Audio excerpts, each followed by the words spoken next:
মানুষ আর কুকুরের নিঃস্বার্থ ভালোবাসার গল্প আমরা এর আগে বড় পর্দায় বেশ অনেকবার দেখেছি। কিন্তু একটা সিনেমা যেখানে নায়ক কোনো সুপারস্টার নন, বরং এই সিনেমার নায়ক ৪ পায়ের একটি দেশি কুকুর।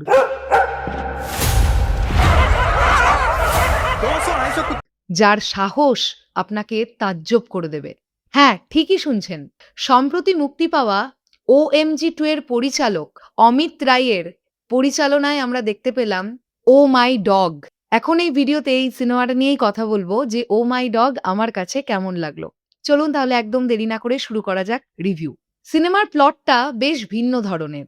দুটি আলাদা শহরে দুটি সমান্তরাল ঘটনা নিয়ে এগিয়ে যাচ্ছে এই সিনেমার মূল গল্প।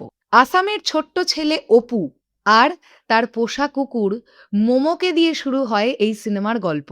একদিন হঠাৎই মোমো নিখোঁজ হয়ে যায়। এরপরে ছোট্ট অপুর লড়াই শুরু হয় তার মোমোকে খুঁজে বের করার। আর অন্যদিকে একটি ছোট্ট ছেলে যে একজন শ্রমিক, সে নিখোঁজ হয়ে যায়।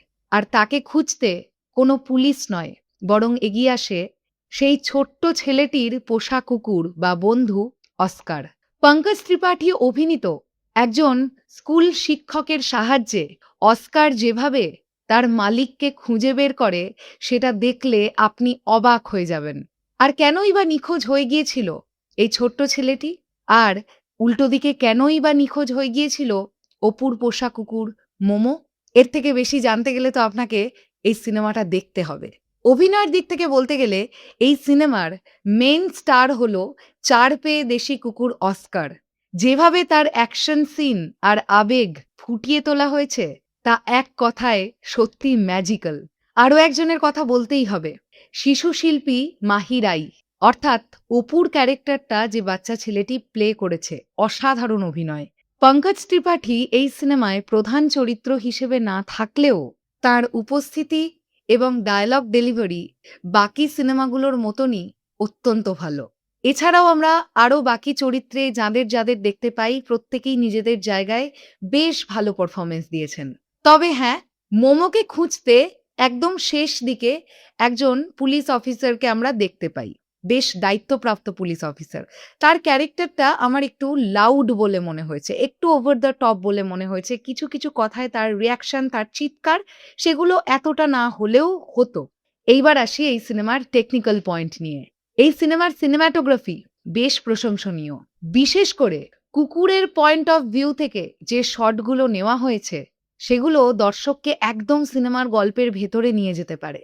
আর ব্যাকগ্রাউন্ড মিউজিকের কাজ দৃশ্যগুলোর থ্রিল আর ইমোশন কোথাও গিয়ে বহু গুণ বাড়িয়ে দেয়। তবে সিনেমার নেগেটিভ দিক নিয়ে যদি কথা বলি, তাহলে এই সিনেমাটার রান টাইম একটু বড় বলে আমার মনে হয়েছে।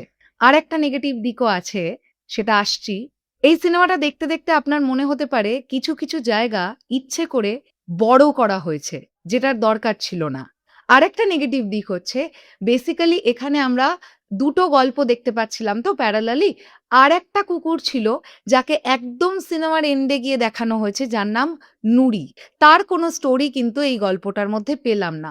অথচ এই সিনেমাটা শেষ হওয়ার পরে কিন্তু টু বি কন্টিনিউডও লেখা ছিল না। তাহলে নুড়ির গল্পটা আসলে কি, সেটা আমাদের অজানাই থেকে গেল। একটা জিনিস লক্ষ্য করে দেখবেন, আমাদের সাধারণত বিদেশি কুকুর বা হাইব্রিড কুকুরের প্রতি একটু বেশি মন টানে। কিন্তু আমাদের চারপাশে যে কুকুরগুলো ঘুরছে, মানে আমাদের দেশি কুকুর, তারাও যে কতটা বুদ্ধিদীপ্ত এবং কতটা লয়াল হতে পারে, এই সিনেমাটা তারই একটা বড় দৃষ্টান্ত। এবং যেটা আবারও বলতে হবে, এই সিনেমাটা যে দুটো সাবজেক্টকে তোলবার চেষ্টা করা হয়েছে, মানে যে কারণে মোমো নিখোঁজ হয়েছিল আর যে কারণে এই বাচ্চা শ্রমিক ছেলেটি নিখোঁজ হয়েছিল, সেই সাবজেক্টগুলো ভীষণ গুরুত্বপূর্ণ। সব মিলিয়ে 'ও মাই ডগ' সিনেমাটা অবশ্যই আপনি আপনার পরিবার নিয়ে গিয়ে বসে দেখতে পারেন। এমন কোনো দৃশ্য এই সিনেমায় নেই যেটাতে আপনি পরিবার নিয়ে বসে দেখলে অস্বস্তিতে পড়তে পারেন। আর আপনি যদি পশু-পাখি ভালোবেসে থাকেন, তাহলে এই সিনেমাটা আপনার জন্য কিন্তু মাস্ট ওয়াচ। কেউ মিস করবেন না। তো আমি এই সিনেমাটাকে ১০ এর মধ্যে ৭.৫ দিচ্ছি। আপনারা যারা 'ও মাই ডগ' দেখে ফেলেছেন, আপনাদের কাছে কেমন লেগেছে সেটা অবশ্যই কমেন্ট সেকশনে জানাতে কিন্তু ভুলবেন না। আসছি আবার খুব শিগগিরই নতুন কোনো ভিডিও নিয়ে। ততক্ষণের জন্য সবাই ভালো থাকবেন। টাটা।